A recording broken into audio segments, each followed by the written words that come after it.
To begin with, Gaur, can you tell us how and why you became a monk?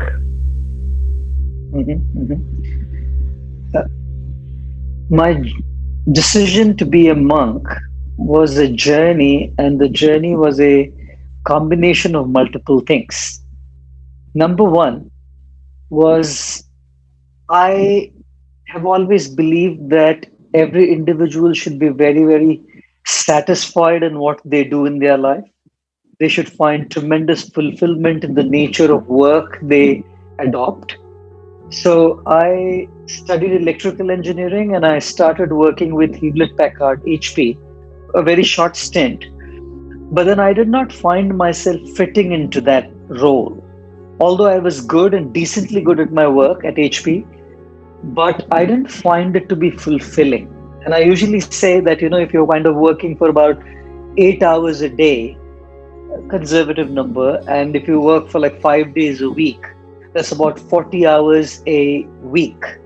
And if we're working for, let's say, about 50 weeks a year with 2 weeks of holiday, that would make 2,000 hours a year.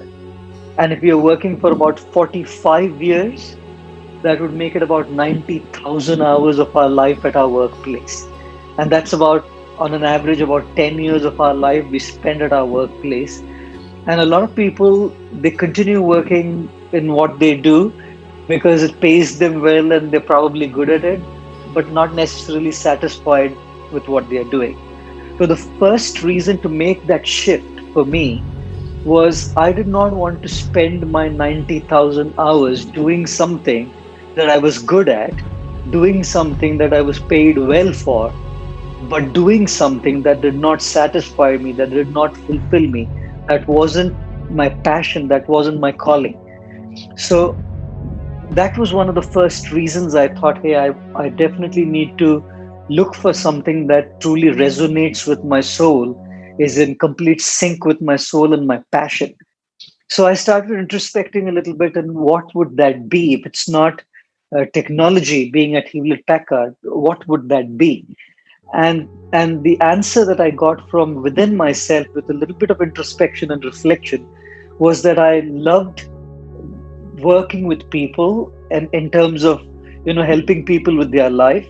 I loved life sciences, behavioral sciences. I loved dealing with psychology. And when I found that this is what I truly like, and this is what would truly make me feel satisfied and make me feel myself, that is when I started exploring what path would I choose. So out of the many different paths, I thought there's a lot of people who are studying these different subjects from the modern perspective, by going to universities and taking courses in these different sciences. I thought, what if I could get into ancient wisdom, ancient wisdom from the East. I live in India, so what if I could tap into the ancient wisdom of the monks, the sages, the epics that were written in this country here. So that is when then I decided, hey, okay, I must make my path now, in terms of following my passion and my journey by connecting to the life of a monk and living in a monastery, trying to study under masters, teachers, gurus, spiritual leaders, and understanding from them different dimensions of life. And then, of course, I also had a little bit of a spiritual calling from within me as I grew up. And I think put it all together, like wanting to be satisfied with what I do in my life, and then trying to study it in a monastery under masters, gurus, and spiritual leaders, also trying to pursue my spiritual calling, and then putting it all together, trying to see how I can share it with people and trying to impact their lives and make a positive difference in their life. So that's really how the journey kind of came about. Tell me about that spiritual calling, because I think plenty of people are not satisfied with the career they're in. That's pretty common. Yes. But to have that kind of spiritual calling, I think, is not as common. So what does that feel like inside you, and how would you describe it? Yes. I think when I'm talking about a spiritual calling, personally for myself, I was looking at finding answers to questions which were probably larger than life, probably more than what universities could answer. Like I had questions like, what happens to an individual when one dies? I had questions like, where did we originally come from? Where did we belong? Is the current life the beginning of our life? And is this, when we leave this world, would that be the end of life? Is this the only life? Are there more lives? Are there more universes? How are we connected in the macrocosm? How are we connected in the microcosm? And how all of these answers could truly transform our life and make us live a life of deep joy, fulfillment, and purpose, and find that meaning in all of these different realities that are existing around us. So I think that's how my journey began, in trying to find answers to these questions. And, I think this is where, Gaur, you and I meet, and also where the listeners of this podcast, Insights at the Edge, meet with you as well in those questions. Now, one of the things that's really unusual about you, we're going to keep talking about all the unusual things about you, is that here you are, you're a monk who became a YouTube sensation. You have something like, you're approaching 3 million subscribers to your YouTube channel, and you're known as one of the most famous monks in the world. How did you go from being, just someone who decided they wanted to serve through living in a monastery and helping people, interacting with people, to becoming a YouTube sensation? Yeah, I always believed in this 2 lines that I heard from someone, which said, you work not to impress, but to express yourself. And this person also said, you work to work for a cause, not for an applause. So for me, it was trying to figure out my own journey, my own spiritual journey, finding meaning in my own life, trying to have the taste of the pudding first before I could even try and share that with others. But first have taste the pudding myself, experience it myself.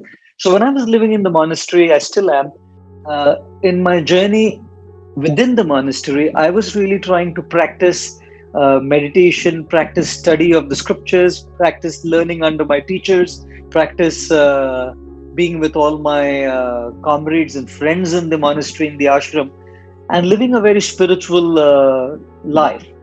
Now, while I was doing that, a voice within me was also telling me that I want to share it with others.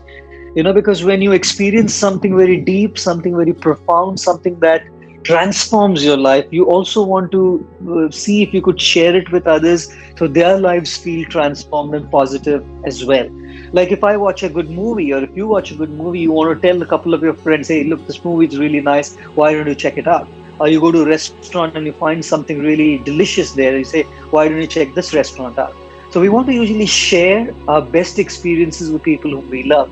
So having experienced the upliftment that I felt from practicing my spiritual path, I started sharing it with a couple of people in the city, which is in Mumbai, with a couple of university students. And then a few of my talks were recorded by these groups, and they put it up on YouTube, and I didn't even have the slightest of idea, And I usually use a lot of humor in my talk. So somebody took a joke out of context and circulated that joke on WhatsApp.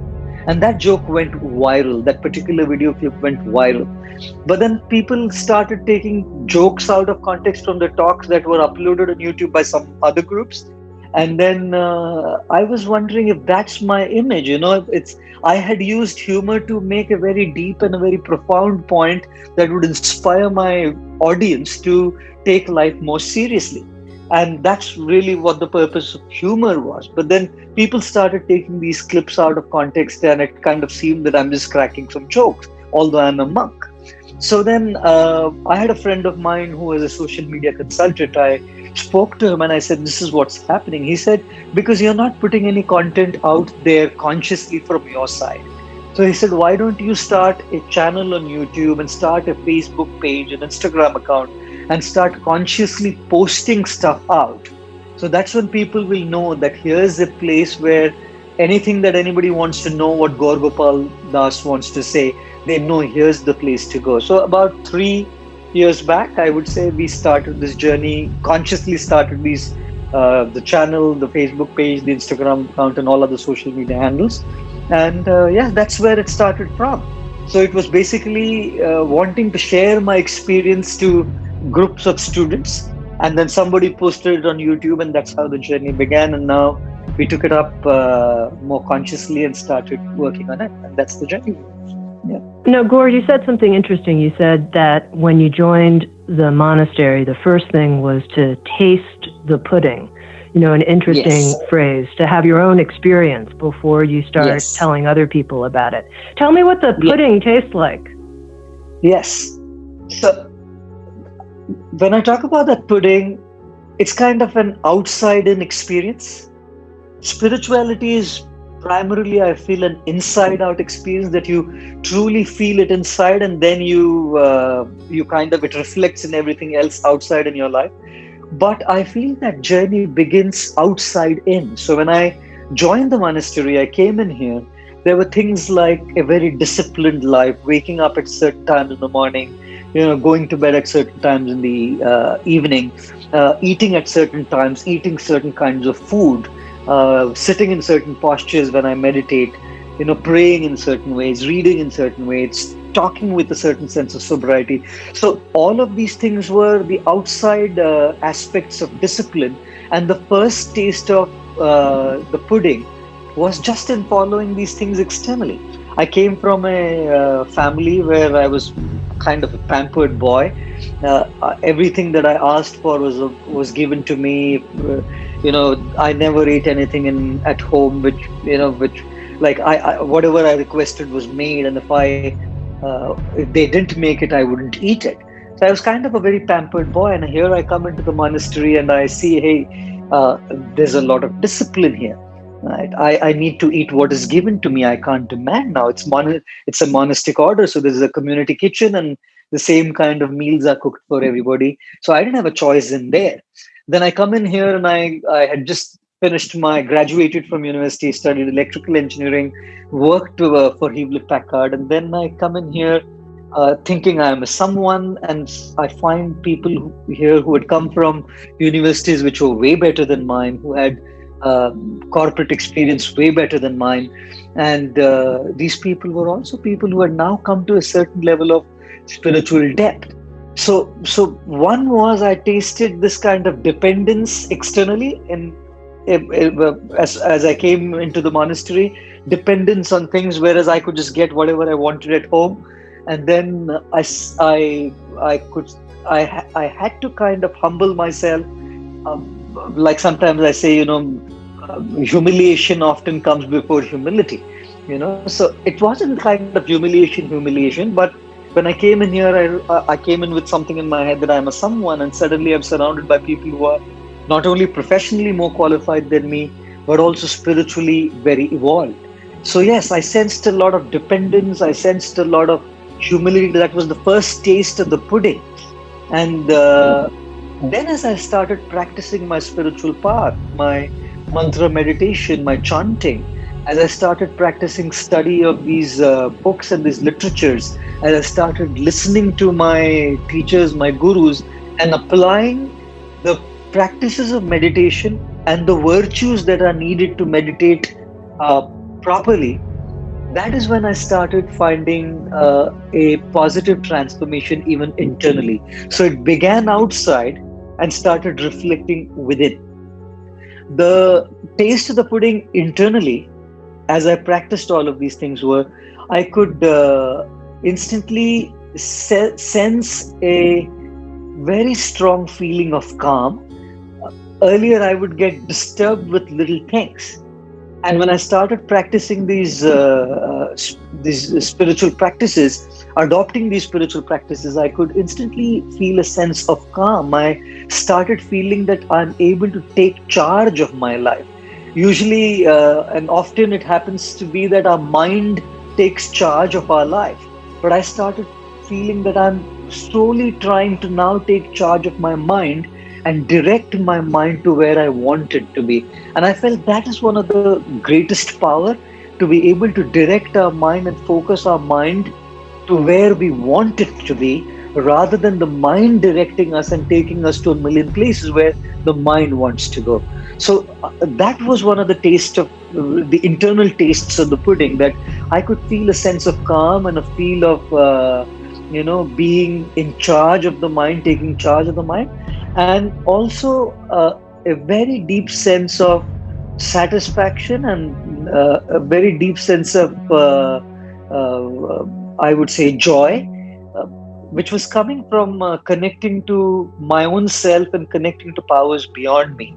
So these were my experiences, beginning externally with feeling dependent on facilities in the monastery, feeling humbled in the presence of evolved people around me, and feeling a very strong sense of discipline here in the monastery, and then going much deeper into feeling peace, feeling satisfaction, and also feeling that kind of taking charge of your mind and directing your mind to where you want it to be. Now, Gaur, in preparing for this conversation, I watched several of your video teachings. And what I found in your presence was an incredible positivity. I think that would be the word I would use. I felt I was injected with this uplifting, positive energy. And as you're talking about taking charge of your mind, the question that occurs to me is, what do you do when you feel negative, when you don't like what's happening? Perhaps you're perceiving something in the outside world that is unjust, and you have a lot of negativity about that, or other things. What do you do with that when you feel it? I think one of the greatest assets that each one of us possesses is the power to choose. I truly do not think that there is any greater power that any human being can have than the ability to choose how he or she feels. There's a natural tendency to be consumed by negativity. There's a natural tendency to be overwhelmed with the negative surroundings, the negative situations, the negative happenings in our life. It's just natural. That's kind of our conditioned state. We've got so conditioned to getting consumed by negativity that sometimes we feel that we have lost the power to choose being positive. Like when I was in New York last year, I went to see this Broadway show, and at the Minskoff Theater, I saw The Lion King. And one of my favorite scenes from The Lion King is when Rafiki, the mystic healer, takes Simba to this reservoir of water to have Simba meet his deceased father. And the spirit of his father talks to him, and the spirit of his father, I believe his name was Mufasa, tells his son Simba, "You are Simba. Remember who you are. Remember the power that you're invested with. There is a Scar who's taken over the rule of the kingdom. And as powerful as Scar is, you have the inherent and the innate ability and the power to fight Scar." And Rafiki is that gentleman who's kind of the person who brings Simba to meet Mufasa, who reveals to Simba the power that he had. So I feel when I saw that Broadway show, I had goosebumps, because each one of us has a Simba within us. Each one of us has tremendous ability and power within us to be able to choose what is right, to be able to choose positivity. But negativity seems to be like Scar, this lion who's taken over, and for such a long time. And sometimes we, like Simba, in the company of, I believe what the name is, Pumbaa and Timon, I think, kind of forget that, hey, I have that power to be able to choose being positive. So I think it is very, very crucial to understand that we are more powerful than the situations that we go through. We are more powerful than the negative emotions that overwhelm us. We are more powerful than the challenges that confront us on a day-to-day basis in our lives. So we have that ability to choose positivity. What happens is when we don't spend time on ourselves, when we don't spend time connecting to ourselves, when we don't spend time disconnecting from the digital world, disconnecting from the social world around us, then we lose that ability to choose being positive. I think negativity is automatic. Being positive is a choice that we have to make. Hatred is automatic. Loving someone is a choice that we have to make. Anger is automatic. Keeping our mouth shut and being peaceful and being kind is a choice that all of us have to make. Misery is automatic. But happiness is a choice that we all have to make. So, in the book, The Way of the Monk, I tell the story about how my spiritual teacher Radhanath Swami uh, told me this interesting thing that I'd gone to talk to him about something and I complained to him about a lot of negative issues that were going on in the monastery, and I was so absolutely negative. I'm in the monastery. I've been practicing spirituality, I've been practicing meditation, but the worst of me kind of took over, and I was so absolutely bitter and negative. I entered into his room and he was calm, peaceful, sitting in this upright posture. And I started telling him about all the issues in the monastery. And I went on for like 45 minutes, ranting and raving about all of these issues that were going on. And not a single positive thing. And then after I was done for 45 minutes, had spoken, he asked me, "So are you done?" I said, "Yeah." He said, "Can I say something?" And then for the next 45 minutes, he went on to describe all the positive things that were happening in the monastery, and they were real as well. And then he said to me, "I'm not at all saying that the issues that you mentioned to me right now are not real. They are issues. They're definitely there. And we should definitely deal with them. But we shouldn't be consumed by them. We should deal with our negative issues. We shouldn't be consumed by the negative issues. We should rather be consumed by the positive things that are happening in our life." And he said to me, and that's a choice that we all will have to constantly make. So I feel being positive is a choice. And in order to start making that choice, the few steps that we need to adopt in our lives is number one, we have to start consciously bringing our attention to the positives. And gratitude is one of those ways to do it. So writing a gratitude journal, or slowly then moving from the journal to just practicing gratitude just consciously within ourselves, right? So that brings our attention to the positive things. I think another way to do it is to regularly just be disconnected from the social world, the digital world on a regular basis. We practice that and we connect to our own self. So when we connect to our own self, we're actually connecting to the Simba within us. We are powerful. And when we connect to ourselves, that spiritual connection empowers us to make that choice. But in summary, I think it's a choice that we will constantly have to make to stay positive in the middle of all the negativity that is around us. And of course, positive company helps as well. If we are in the company of those who are positive, that positive company can also kind of rub on us, and we ourselves start practicing that journey of being positive. But in a nutshell, it's a choice that we will constantly have to make. Can you put under a magnifying glass and tell me a situation, maybe even recently, where you saw, oh, this is a moment of choice. This is a moment of choice for me. And instead of going down a path of being, a hyper judgmental or critical or seeing what's wrong in this situation, I'm going to choose something different. Give us an example from your own life, recently even. Yeah.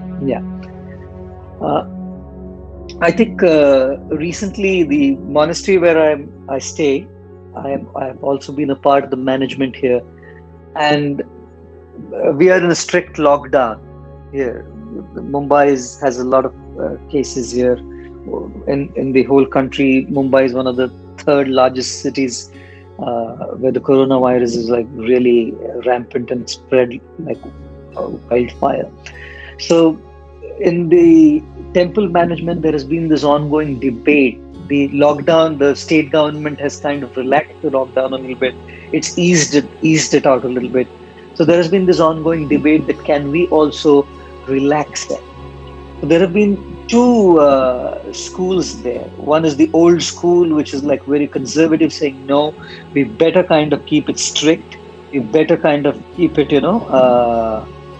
very rigid, because once you open it out, we are exposing ourselves to a massive risk. We are 150 monks living in here. One gets infected, and then it's kind of, everybody is going to get infected and affected by it. And then there's the more liberal kind of group in the management. They said, well, that's true, but we can still go out and we can still, you know, practice all kinds of safety precautions and the proper protocols, and I think we should be fine. And I was a little bit on the liberal side, not because I wanted to go, but I saw a couple of our monks who were like, it's been 3 months, none of us had stepped out of the gate of the monastery, gate of the ashrams. It's 3 months indoors, and it's kind of a very closed space. We don't have that much space in here.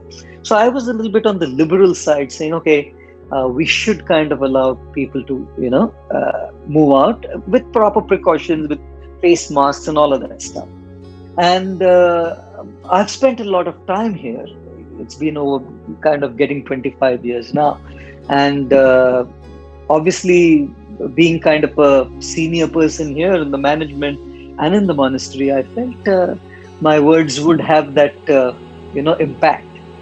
But the vote was not at all in my favor. Majority of the members of the management decided that, hey, we should be on the stricter side. And then at that point of time, I felt, hey, wait a minute, I spent so much time here, and I have given my life to try and serve the monastery, the people here, and to bring spirituality to the people on behalf of my monastery here. And I've done everything possible to make things good, and I wasn't kind of being unreasonable. I was saying, okay, we'll have all the safety precautions and only go to those areas which are allowed. We won't just roam around the city. And there I felt, these negative emotions that, oh, are they trying to control me? Oh, okay, after having done all of this, is this what I get back? And then at that point of time, I decided to tune into my ability to choose. I practiced that over the years, and simply practicing this over the years doesn't mean that negative emotions don't overwhelm us. Whether we are a monk, or whether we are a corporate professional, whether we are a spiritual practitioner, whether we are just someone living in the world out there, whoever we are, even if we practice this, there are going to be times where our mind plays games and takes us into the downward spiral of negativity and negative emotions, whatever that may be. Being feeling humiliated, and therefore all kinds of negative thoughts coming out of that, whatever those thoughts may be. So at that point of time, because I've practiced it for a long time, consciously I decided to choose being positive and start looking at the silver lining around the cloud. Yes, the stricter side. What are the merits in being strict? Can I focus on that? What are the things I can see in this particular situation for me to learn? That, okay, I'm a part of a team, and although externally I was a team player, and I did kind of go ahead and say, yes, we'll do it. We'll be on the stricter side. We'll be on the more conservative side. But inside, I was still kind of feeling, why are they saying this to me? And that is when I chose to, be positive and see the positive side of the entire decision. And happily so, we are doing very well. The management is very strict, so we are very safe indoors here. And I learned my lesson as well, that yes, things don't always go your way, and you have to learn to adjust. You have to learn to make certain compromises. You have to learn to value relationships. So I chose to focus on that side and say, okay, fine, no problem. I could have put my foot down, and I could have insisted. I could have kind of fought it out a little bit. But no, I said, okay, we will look at it from this perspective. Mm-hmm. Well, that's a great story, Gaur, and it makes it totally real for me and for, I think, our listeners as well. The question I have is, when you make that choice, how do you not take the resentment you feel, or whatever you want to call it, the bitterness, whatever that might be, and bury it somehow in your unconscious? So on the surface, you've chosen to kind of go along with the group, but underneath it, Yes. actually, you're kind of bearing a grudge of some kind. How do you not do that? Yes. I think a couple of things there. Number one is using our rational thinking and reasoning. Like in the particular case that I spoke about, I used my ability to reason to see that okay, I was proposing a certain line of thought, a certain way, and they were proposing a certain way, and then I reasoned it out, saw all the merits, saw all what they had to say. So it's not about whether they are right or I am right. It's about what is right. Very often we get so caught up between who is right that we forget what is right. So I kind of reasoned it out in my mind that rather than saying who is right, let me focus on what is right. And with a little bit of deeper thought given to this particular subject, I realized that they had a lot of positive things that were saying. Not that I didn't have a few. My proposal had a couple of merits as well. There's pros and cons to both. But what they were saying had a lot of pros. It was in the interest of our community. And if we would have kind of, given way and one person would have gone out, you know how it is. Once we get that leeway, people kind of take liberties, people drop their guards, and it's so easy to then get affected by what's going on in the world around us. So step number one was definitely reasoning. So one way to deal with the resentment in our heart, inside our minds, that we bury the resentment that we bury in our minds, in our hearts, because of what we had to go through, is to reason it out. And if we can find good reasons, brilliant. Like I did find good reasons. I went along with whatever everybody else decided and chose, and then I kind of reasoned it out, and I did find great reasons, which is why I said, okay, no, there's nothing to hold in my mind and my heart, because it's for the benefit of our entire community. So it's not about who is right, but what is right. And when I'm asking what is right, this is right. So that's one way to look at it. But then there's also situations where when I try to reason it out, I don't really find points which kind of are convincing to me. You know, in this case, I did find things which were convincing, so it was easy to get over the resentment in my heart. But when I don't find those reasons, when I don't find those pointers, then what do I do? How do I deal with that resentment? So I usually recommend speaking your heart out to someone who's close to you, someone who's a friend, someone who's trustworthy, and really opening your heart out, because we have to sometimes just go by the decision that everybody's made. But I'm harboring those negative feelings, and because I'm harboring those negative feelings, I'm tremendously punishing my own self. My mental space is occupied by so much negativity and so much trash. That same space could have been utilized for something more constructive, for something more meaningful, but my mental space is now occupied by this resentment, these grudges, right? So I feel it's a great idea to even express ourselves to somebody, to speak our heart out. That helps us release that negative energy. We cannot destroy energy, but we can release that energy, we can vent out that energy. I also recommend oftentimes journal writing, when we just write our feelings out, and not sometimes I even say not to really type it on a phone or on laptop in a file, but to actually write with a pen on a piece of paper, because it's like feeling the transfer of that energy, and pour out the feelings of our heart, uncensored, unedited, just the way they are. Whatever I feel, I'm just kind of letting it all out. And just to bring all of that out itself makes us feel a lot lighter. Now, that's number two. Number three is I would try and shift my attention, like I earlier on said, to make that choice to shift my attention to the more positive things that are happening around me. It's like if I cannot minimize the negative noise within me, can I maximize the positive noise within me, positive voice within me? There's a lot of negative noise that's going on in my mind, and I feel very helpless. I feel very overwhelmed in terms of minimizing that internal negative noise. So when I feel that helplessness, can I start maximizing my spiritual voice or my positive voice internally? So can I start watching something that will uplift my spirit? Can I start reading something? Can I start doing some service to somebody? Can I start practicing kindness? Can I start expressing my love, my affection, my genuine feelings to someone? Or can I start practicing gratitude even in a deeper way? So what I'm doing is I'm feeling helpless with this negative noise, but I'm trying to now maximize and increase my positive voice. Now, as I increase that positive voice, my negative noise starts seeming smaller. It's not gone away, it's still there, but it started to now seem smaller. It's like when I take a flight. There may be a building. If I take a flight from New York City, and the World Trade Center is a massive building, 102, 103 floors. And when I take a flight on at the ground level, it's overwhelming, massive, huge. It's like daunting, the size of the building.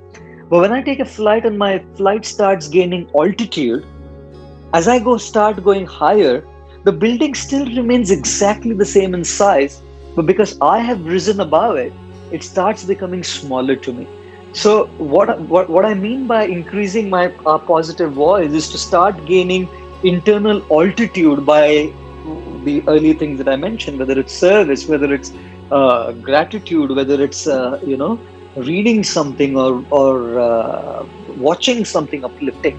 So that's like taking that flight and increasing our altitude, in which case we start seeing the inner resentment and those negative feelings to be small, although they may not have necessarily gone away. And then the fourth thing I also suggest is our spiritual practices.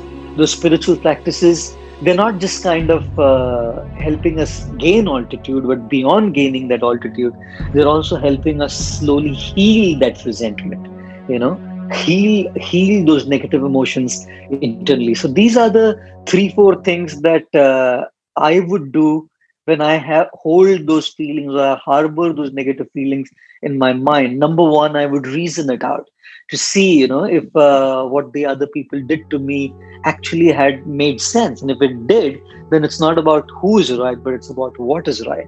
Number two, I would express myself. Express myself and feel lighter. I would express what I'm going through either by speaking to someone who's close to me or by writing my feelings out and journaling them out. Number three, I would gain an inner altitude by taking that inner flight, whether it's reading or through watching something positive or through serving or doing something good for someone. What I'm really trying to do is increase my positive voice, so the negative noise, although it exists, will start becoming smaller and won't disturb me that much. And number four, I would definitely recommend a spiritual practice which wouldn't just make my negative noise smaller, but would slowly start healing it and thereby kind of, cleansing my inner mind, cleansing my inner state of consciousness. So that's what I would do.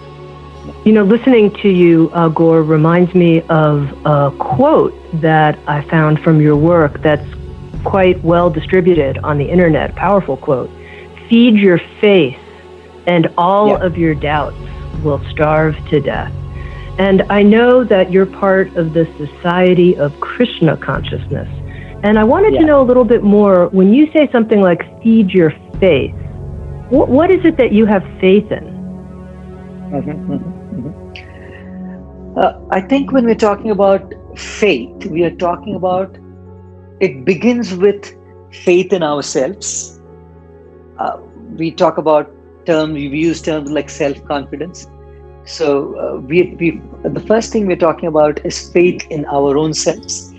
And faith in our own selves would be like what I was earlier on mentioning, that we are invested with tremendous power. We are Simba. There's a Simba within us. We have the ability to overcome and deal with a lot of scars around us. We are extremely powerful. So that's kind of having faith in our own self. So when we say have faith in yourself and your fears or your doubts will starve to death, we have to begin with having faith in our own selves. We have to start with having faith in our own abilities, in our own capacity to handle the challenges and the problems that are around us. So that's the first aspect of faith. Moving on from faith in our own selves is we now start having and investing faith in people. We know that okay, I can deal with these things based on my own self. I can handle a lot of these things based on my own ability to deal with these things. But then we all are human beings and we feel overwhelmed, we feel helpless, we feel affected by what's going on around us. And that's when the second level of faith is faith in people, which is where relationships come into the picture. So we invest our faith in people, and we invest our faith in people based on their intentions, their character, their integrity, how they are our well wishers, how they are going to be there for us as a support system, how they're going to be there for us for sharing our love and allowing them to share our love with us. So we invest our faith in people, and we know very often when we have felt very overwhelmed and when we have felt that this is just completely beyond me to handle, very often we would just go to our phones and go to our contacts and see if naturally we would go to that one person or those few names whom we are very deeply connected to, because we have faith over over a period of time by interacting with them, that every single time I have opened up with someone, this person's support, this person's guidance, or this person's friendship has uplifted my spirit. So that's faith in relationships. So faith in myself, faith in relationships, right? Then the third aspect is faith in life itself. You know, when I talk about life, sometimes people say, life is unfair, get used to it. And yet there are others who say, life is unfair, start negotiating with it. And there's a million quotes out there. People have spoken so much about life. But as we live our own lives and get our own experience, get our own realizations, get our own wisdom, get our own maturity, we start gaining faith in the journey of life.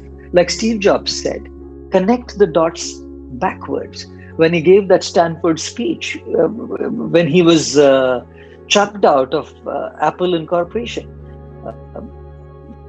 for the number of years, whatever number of years he was away, rather than taking it as a negative thing, he chose to be positive. But even at that point of time, he couldn't see where it is all going. He didn't know where it is all going. And it is at that point of time that he started Pixar, he started Next Animation, he got married to the love of his life, started a family, and all of that happened at that point of time. And then at the Stanford commencement speech, he said this, that at that point I didn't know what was happening, because you can't see things forward. I can see things in the moment, but I can't see things forward. But looking at things in retrospect, I can see things backwards and connect the dots backwards. That gives me my experience, that gives me my realization, that gives me my wisdom, that gives me my maturity. And I start putting faith in the journey, in the path of life, that yes, there is a silver lining around the cloud. Let me do things right. Let me put my act together. Let me give my 200% to what I'm doing. And even if things are not going my way at the moment, I've had experience in the past that things have unfolded in beautiful ways later. So currently I can't see it. But maybe in the future, when I look at it in retrospect, I may be able to see that this was so beautiful. It's because of this that I'm who I am today. So that's faith in life, you know. And then the fourth aspect is for those who believe, believers. Then there is faith in higher powers. Some call it the universe, some call it God, some call it a force, some call it an energy, whatever you call it. So people who go to that level of belief that there is a power beyond me and above me, then also put their faith in those powers and connect to those powers and feel that kind of reliance upon those powers to help them find meaning, help them find satisfaction, and help them find a lot of support in times of difficulty. So when I talk about feed Mhm. your faith and your doubts will starve to death, these are the four things that I mean. Number one, it's faith in my own self because I have been invested with that power to deal with what I'm going through. Number two is faith in people, in my relationships. Number three is faith in the path of life itself. And number four is for those who believe. And even if somebody doesn't believe, the first three are always there. You know, the fourth is an add-on for those who are believers in powers beyond and above that. As I was researching for this conversation, you mentioned the conversation that you had in the book, The Way of the Monk, with your teacher, Radhanath Swami. Yes. So I thought to myself, Yes. who's Radhanath Swami? Never heard of him. Curious about that. And then I discovered that he's an American, that he was born in Chicago and lived That's in right. Miami for a period of time and then moved to India. And I thought, oh, that's interesting. This person born in India, Gopal Das, is studying with an American Swami. And I wonder what you think of that. Yes, it's absolutely amazing. I here in this country, when I took to this path and I decided to study under Radhanath Swami, some of my distant family members were kind of saying, "Didn't you have enough spiritual gurus and leaders and monks in India? Why did you have to choose an American guru or an American teacher to study Indian spirituality or Eastern?" I wouldn't use the word Indian, but Eastern spirituality that's being practiced here in this country. Why would you go to an American person to learn? There's so many gurus and masters here in this country itself. Why would you choose an American guru or a Swami? So I remember answering that question to some of my distant family members. And I said to them, it's not really about Indian or American. It's not about which part of the world someone is from. It's not about what socioeconomic status one is from. It's about the experience. It's about their genuine wisdom. It's about their spiritual qualities that do connect to an individual. And then I gave them an analogy that when you go to get treated from a doctor, you don't see what religion that doctor is from. You don't see what nationality that doctor is from. If the doctor has the requisite qualifications, and if the doctor can actually treat the malady, can treat the disease or the problem that you have, we really are not concerned so much about the external background that the doctor comes from. We're concerned about the treatment that the doctor offers. So when we're talking about spiritual leaders, when we're talking about gurus, when we're talking about spiritual guides and masters, we're really talking about the treatment that they can offer to us for healing our inside world, for healing our hearts, our consciousness, and our minds. And I found that in Radhanath Swami, and there's so many here in India, and so many around the world, so many masters, so many spiritual leaders who are extremely genuine and inspiring. You know, in Radhanath Swami, I found that instant connection. It's a connection of the heart when you accept a spiritual teacher and a spiritual guide. It's a connection of the heart. You must feel uplifted by the teachings. You must feel uplifted by the company, the association. You must feel impacted by that person's aura. And I found that in Radhanath Swami. And then I told this family members of mine, just like a doctor, I would be concerned more about the treatment and how powerful the treatment is than the background that the person is from. So, yeah, Radhanath Swami has been an incredible guide. In his company, I've found meaning in my life. His book, The Journey Home, is an incredible read. His journey from America to India and his finding the Krishna consciousness path here in India. It's a beautiful read. And the second book he wrote, The Journey Within, is a New York Times bestseller as well. Both books are absolutely brilliant. Absolutely brilliant. Yeah. Before we end, Gaur, just one more thing I want to talk to you about. One of the themes that I think runs throughout your book, The Way of the Monk, and also on your YouTube channel, is this notion of being of service and how powerful it is. There's another great quote of yours: "Takers can eat well, givers can sleep well." Beautiful, memorable quote. Takers can eat well, givers can sleep well. Talk about this power of service, being of service. Yeah, I don't think there's a substitute to personal experience. Like I was earlier mentioning, the taste of the pudding is in eating it. And unless and until we can theorize, we can talk a lot about, analyze the subject of giving back, serving others, being kind to others. We can keep talking about it and analyze it and how it makes us feel, but it's still theory. We can see others do it. We can see others do it. We can feel inspired seeing others do it, whether it's through videos, whether it's through seeing people in our community around us. We can feel inspired by seeing that, but we still cannot have that experience. I feel in order to really begin or magnify or even exponentially grow this aspect of giving and serving, we need to have that first hand experience. And that first hand experience is possible by beginning to serve.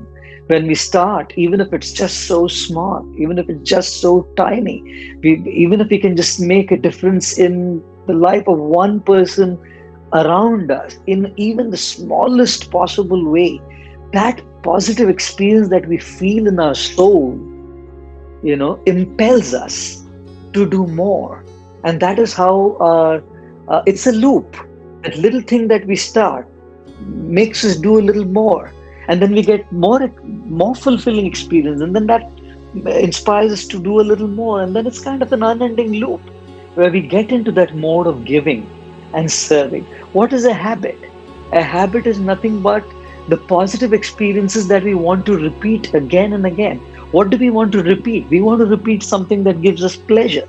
What do we want to avoid? We want to avoid those things that give us pain and agony or make us feel miserable.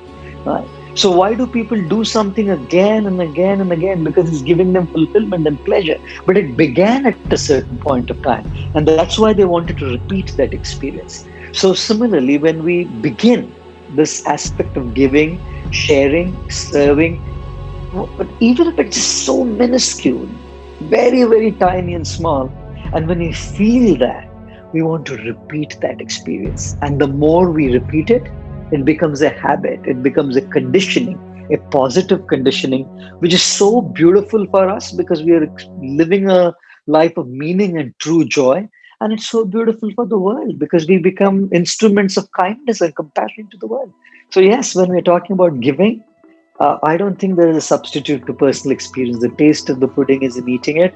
I can read about it, I can analyze it, I can see others doing it. But when I actually feel it, I repeat it, and then that experience is just absolutely beyond words. Yeah. I've been speaking with Gaur Gopal Das, a monk living in Mumbai, India, who has written the book, an international bestseller, now available through Sounds True. It's called The Way of the Monk: How to Find Purpose, Balance, and Lasting Happiness.